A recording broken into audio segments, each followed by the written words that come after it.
প্রদেশ কংগ্রেসের উদ্যোগেও আজ স্বাধীনতা দিবস উদযাপন করা হয়। জাতীয় পতাকা উত্তোলনের মধ্য দিয়ে তারা এই দিনটি উদযাপন করেন।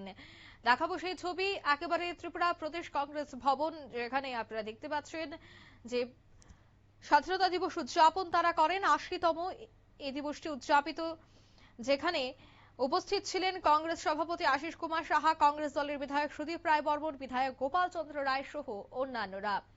এছাড়া দেখা গেছে যে ডক্টর বি আর আম্বেদকর, গান্ধীজি সহ বেশ কয়েকজন মহাবীরদের প্রতিকৃতিতে পুষ্পস্তবক অর্পণ করে শ্রদ্ধা নিবেদন করেন। তারপরে তারা জাতীয় পতাকা উত্তোলন করেন। জাতীয় পতাকা উত্তোলনের পর কি বলছেন প্রদেশ কংগ্রেসের সভাপতি আশিস কুমার সাহা, শোনাবো।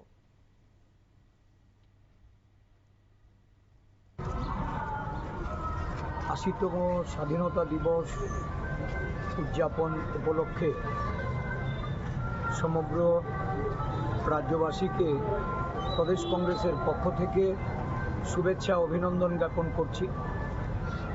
দেশ বরেণ্য স্বাধীনতা সংগ্রামী জাতির জনক মহাত্মা গান্ধী, পণ্ডিত জওহরলাল নেহরু, বীর সন্তান নেতাজি সুভাষচন্দ্র বসু, সর্দার বল্লভভাই প্যাটেল, আবুল কালাম আজাদ, সরোজিনী নাইডু, অগণিত স্বাধীনতা আন্দোলনে যারা ত্যাগ, তিতিক্ষা এবং আত্মবলিদান দিয়ে স্বাধীনতা অর্জনকারী আমাদের সেই সংগ্রামীদের, তাদের প্রতি আজকের এই দিনে আমরা শ্রদ্ধা জানাচ্ছি।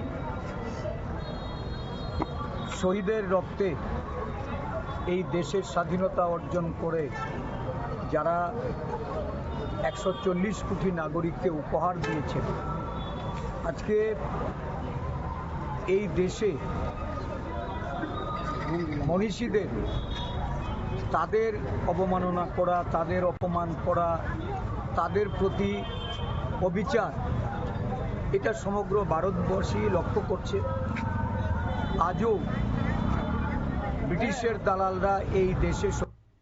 আপনারা শুনলেন আশিস কুমার সাহার বক্তব্য। একদিকে তিনি দেশাত্মবোধক এদিনের এই অনুষ্ঠানটিকে কেন্দ্র করে বক্তব্য রাখেন, অন্যদিকে তিনি জানান যাদের রক্তে এই স্বাধীনতা এসেছে তাদেরকে অবমাননা করা হচ্ছে, তাদের সম্মান ক্ষুণ্ণ হচ্ছে এই বর্তমান ভারতে। অন্যদিকে এই বিষয়টার প্রতি নজর রাখা দরকার বলে তিনি জানালেন। তবে দলীয় নেতাকর্মী এবং সমর্থকদের উপস্থিতিতে আজ প্রদেশ কংগ্রেস ভবনের স্বাধীনতা দিবস দিনটি উদযাপন করা হয়। নিয়ে নিচ্ছি ছোট্ট একটি বিজ্ঞাপন বিরতি, সঙ্গে থাকুন।